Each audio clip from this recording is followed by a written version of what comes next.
All right. Yeah, so this is the topic of my presentation today, dividend maximization for a homogeneous insurance portfolio in the presence of proportional and excess of loss reinsurance. This is joint research work that I did with Professor Kasozi as well as Professor Dmitry Kuznetsov from Tanzania. Now, the outline is as shown here. A brief introduction, the research problem, model formulation, analysis and solution, numerical results, conclusions, and possible extensions to the work. So basically, that is what will occupy us. So insurance is basically a pool of resources for a pool of risks, so risks are pooled, but so are resources, so that, in case there is a need, that resource pool can be used, as it were, to, to provide compensation in case of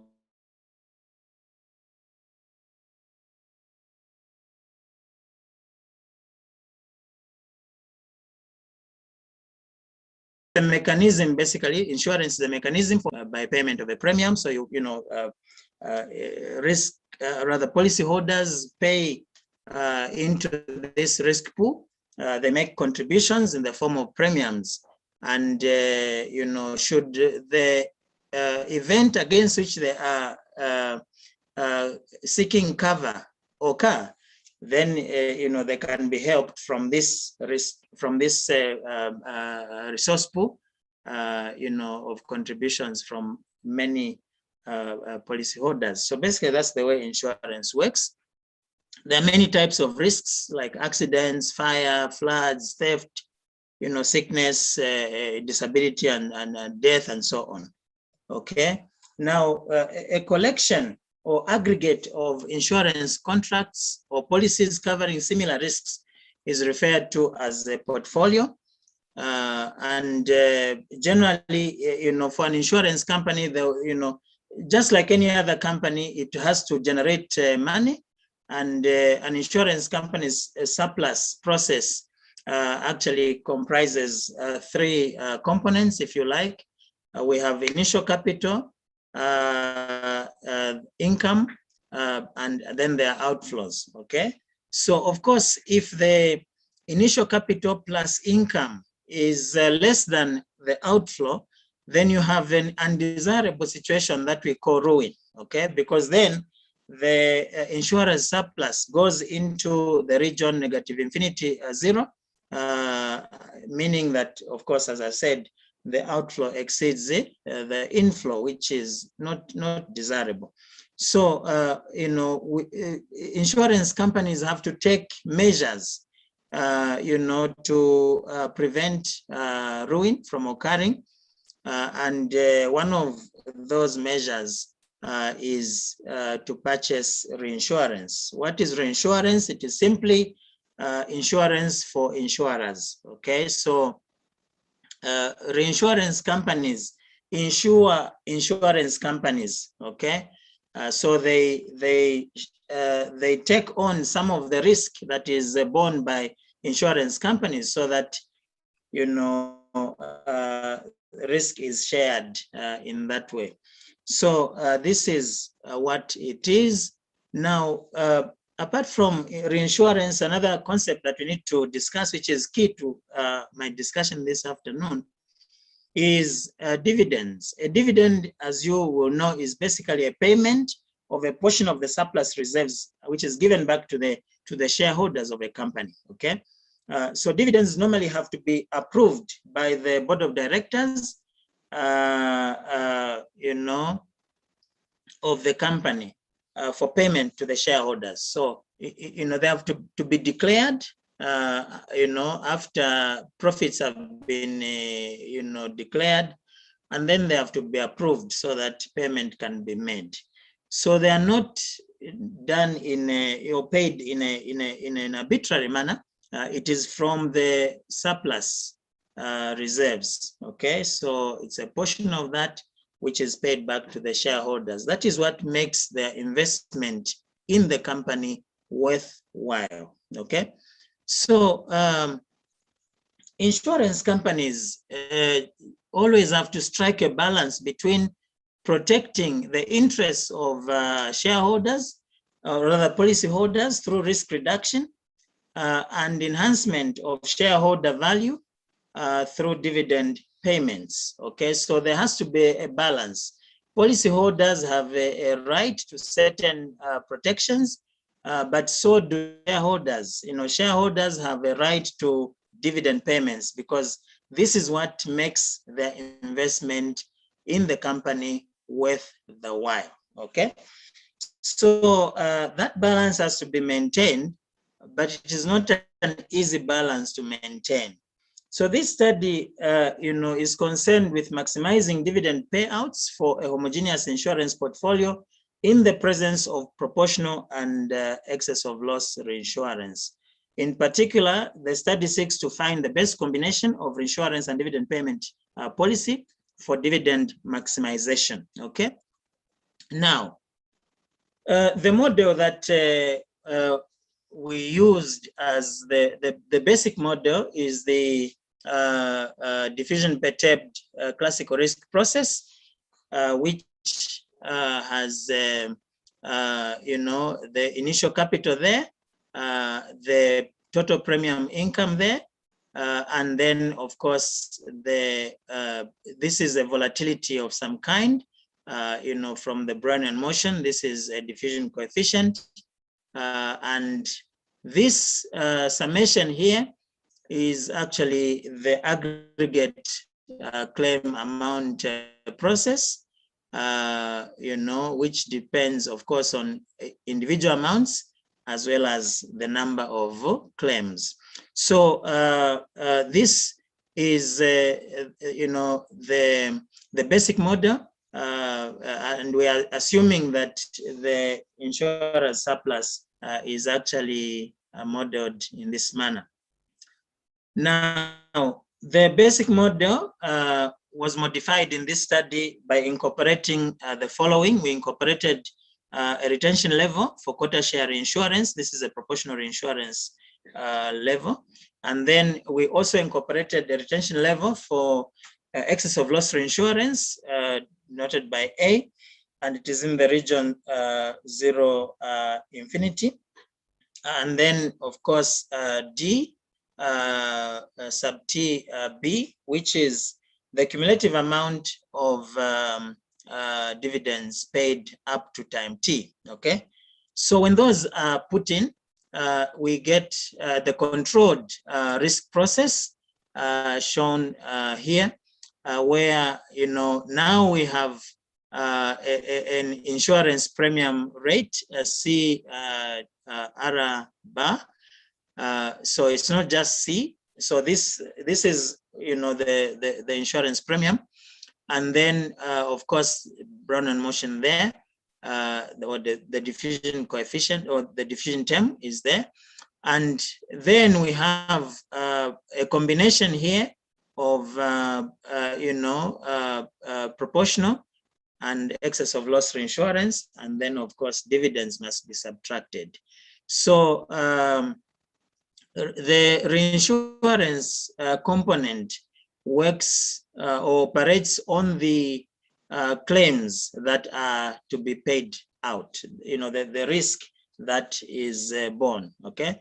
So, there's a combination here, whichever is the smaller between this amount or this one is what will eventually be retained, or what will be retained by the company, and the rest must be paid out. Okay, so this is what we have, and of course this C R bar is defined as the difference between C and this term here, and this whole thing is actually the insurance premium rate. Now the insurer's net premium income is non-negative if C is greater than E, this term, okay? Meaning, you know, of course, as you can see, this difference here will be positive if C is bigger than E, the other term here, okay? So we let A under bar be the excess of loss retention at which C R bar is equal to 0, or if you like, at which C is the same as the other term, so that the difference is 0, okay? And now, dividends are paid according to a barrier strategy with level B, meaning that when the surplus exceeds B, the overflow is immediately paid as dividends, but no dividends are paid when the surplus falls below B. That is how a barrier strategy works. Now, we define the ruin time, tau D bar R bar, by, or if you like, as the smaller or the smallest time at which the controlled surplus process has a value, a negative value, and the corresponding ruin probability is simply the probability that that happens for some time t greater than or equal to 0. So the optimal value function for the dividend maximization problem is VU, which is the soup of this expectation here, where delta, as should be clear, is the rate at which dividends are discounted, or simply the discount rate. Because, you know, dividends are expected future amounts, so they have to be discounted to know what their value now is. So that is why we use this discount rate here. Okay, so now we apply the dynamic programming principle and Ito's formula, and we get the HJB equation as this one here. Okay, the max of 1 minus V prime U, and the soup Ka of L tilde VU, okay, equals 0, with V0 equals 0. And this R here is the set of all reinsurance policies. And mind you, here we have two reinsurance mechanisms, proportional reinsurance and excess of loss. So they are part of that set R. The infinitesimal generator, L tilde VU, is defined as given by this expression number 7. And from this HJB equation, we obtain the the Volterra integral differential equation. In actual fact, the value function V is the solution of the HJB equation, and it satisfies soup Ka L tilde VU equals 0, leading to the second order Volterra integral differential equation given by this expression here. And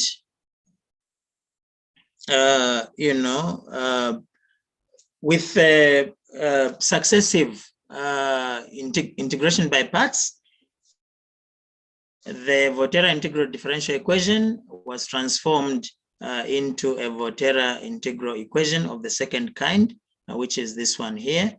And for this, in this equation, we note that for A between A under bar and U, and for U less than or equal to B, where B is the barrier level, okay, for dividend payments, we have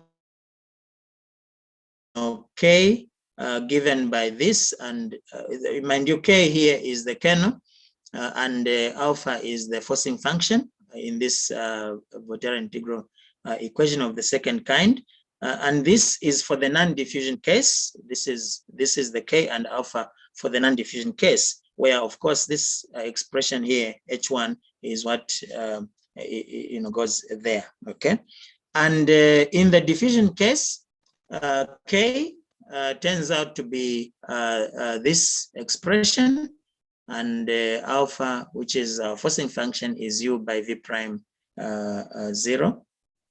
Again, H2 is given by this expression, which depends on the relationship between Kx and the A, okay? Now note that Gx is the integral of f v dv from 0 to x. So this G here is the integral from 0 to u minus Kx, okay? And this, of course, is the distribution function of, the distribution function here. All right. So, of course, for u greater than b, v is given as vb at b plus u minus b in both the diffusion and non-diffusion cases.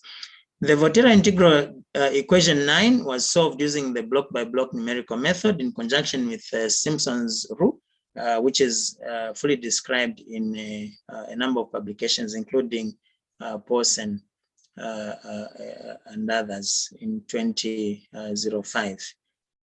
So, in terms of numerical results, the optimal barrier for small claims in the Kremer-Landberg model equals 10.27, while for large claims it is B star equals 9.35, as we can see from here. Okay, and this assumes that you are using lambda equals 2 and C equals 6. So you get an optimal barrier for large claims as 9.35. That is for large claims. For small claims, it's established. If you use these parameters, these values here, you get 10.27. Okay. Now, optimal dividends, you can see that in the this is in the Kremer-Landberg model.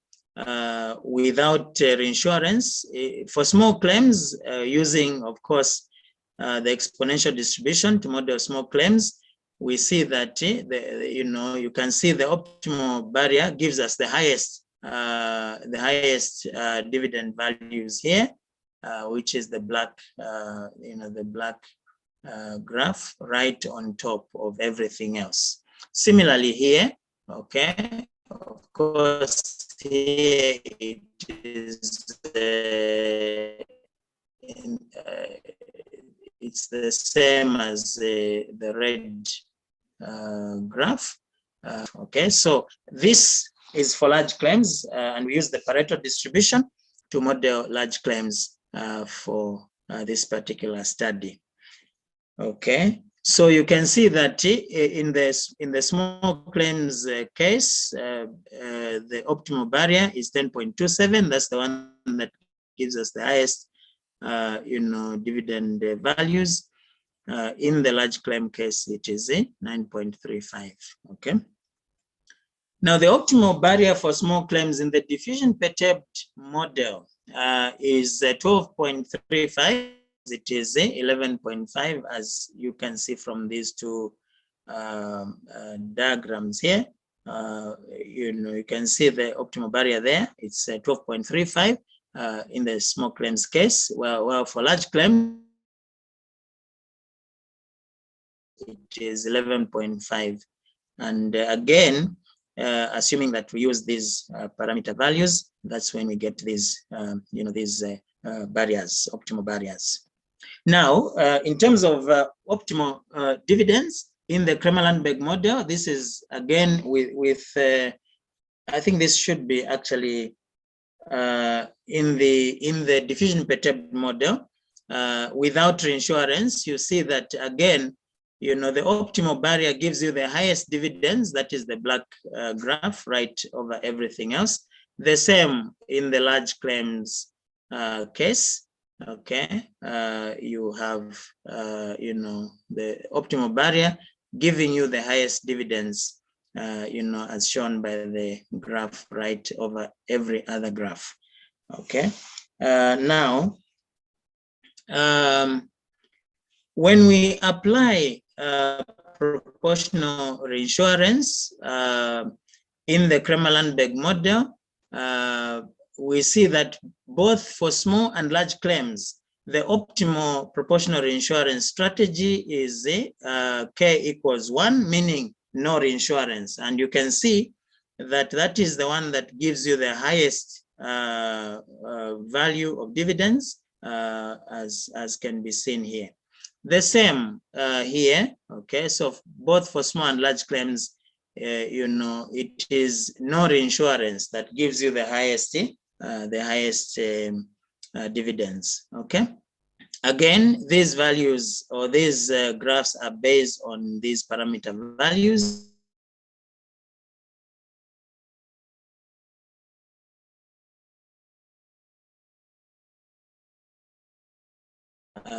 So if you use these, then this is when you get this, where we are coming from. These are the same values we use. When we now apply excess of loss reinsurance to the Kramer-Lundberg model, you see that optimal dividends are arrived at for small claims when A is infinity, meaning no reinsurance, okay, no excess of loss reinsurance.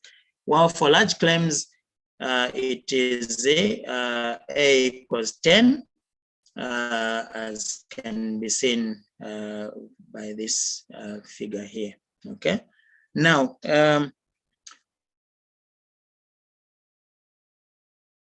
we should be able to see that, for the Kramer-Lundberg model, excess of loss reinsurance, you don't need reinsurance, to maximize, in order to maximize, dividends. But that is in the small claims case. Well, in the large claims case, you need to apply reinsurance at that level, if your parameters are those, okay? Now, what about for the diffusion perturbed model? If we apply proportional reinsurance, we see that again, the optimal strategy there is not to reinsure. Again, you can see that this is the one that gives us the highest, dividend values, both in the small claims case and in the large claims case. Okay, so the point really, and I think even in the conclusions it will be clear, is that if we really want to, if a company wants to maximize dividend payments to its shareholders, they should not reinsure, okay? They can use other mechanisms then for risk reduction other than reinsurance. So, when you reinsure, you can gain in terms of reducing the ruin probability, but you may not gain in terms of, increasing dividend payments, okay? So that needs to be borne in mind. All right, so now, what if we apply excess of loss reinsurance to the diffusion perturbed model? We see that again, for both small and large claims, the optimal reinsurance strategy is not to reinsure. That is A equals infinity, and that is the one that gives us the highest value. The black graph is actually superposed with the red one, okay? So it's actually the highest. Here it is clearer. You can see that the black graph, which represents no reinsurance, is the one that gives us the highest, dividends, okay? So what are the conclusions then? The results that we have seen indicate that the dividend value function is an increasing function of the initial surplus, thus emphasizing its card-like nature. Okay, you see that it's an increasing function. So it starts there and it goes up. Okay, it starts there, it goes up. All right, so it goes up. It doesn't go below 0. All right. And it doesn't become smaller than it was. So you can see it keeps increasing. Whichever graph you look at, that is the picture that you get, okay? So that's the first thing to note. Secondly, insurance companies should use higher dividend barriers for small claims than for large ones, regardless of the risk model used, okay? So for small claims, you have higher dividend values, optimal barriers, okay? You can see, just want to take you, you can see here, you have 12.35 for small claims and 11.5 for large claims, okay? Similarly, if you go to the Kremer-Landberg, you have 2.7 for small claims and 9.35 for large claims. So it is from this that we are making the conclusion that insurance companies should use higher dividend barriers for small claims than for large ones, regardless of the risk model used, whether it is Kremer-Landberg or it is a diffusion-perturbed model.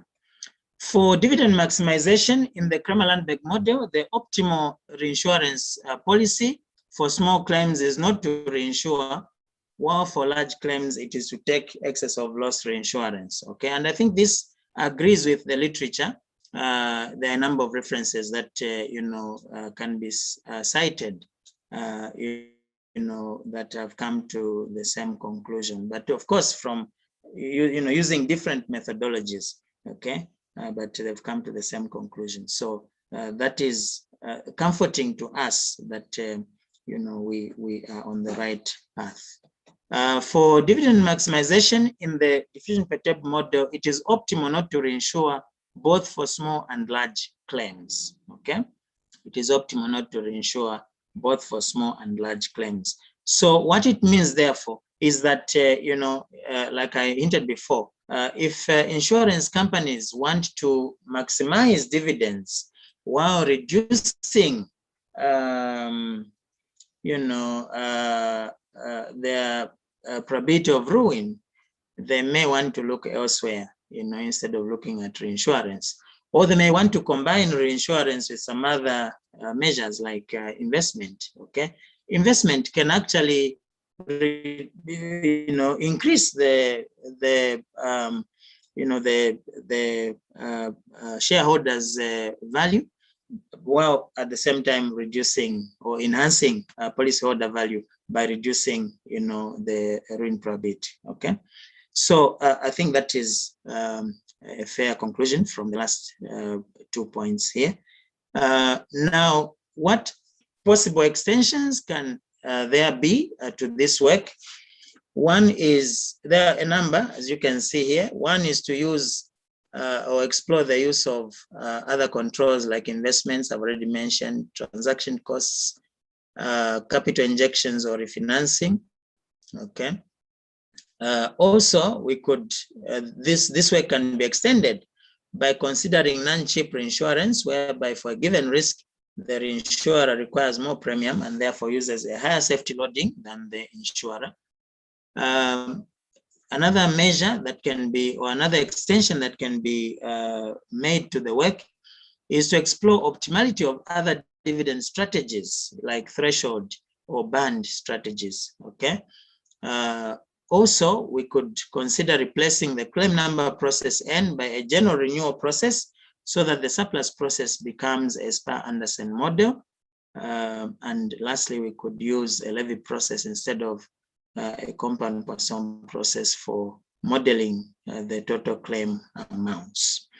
Okay, so thank you very much. That does it for the presentation.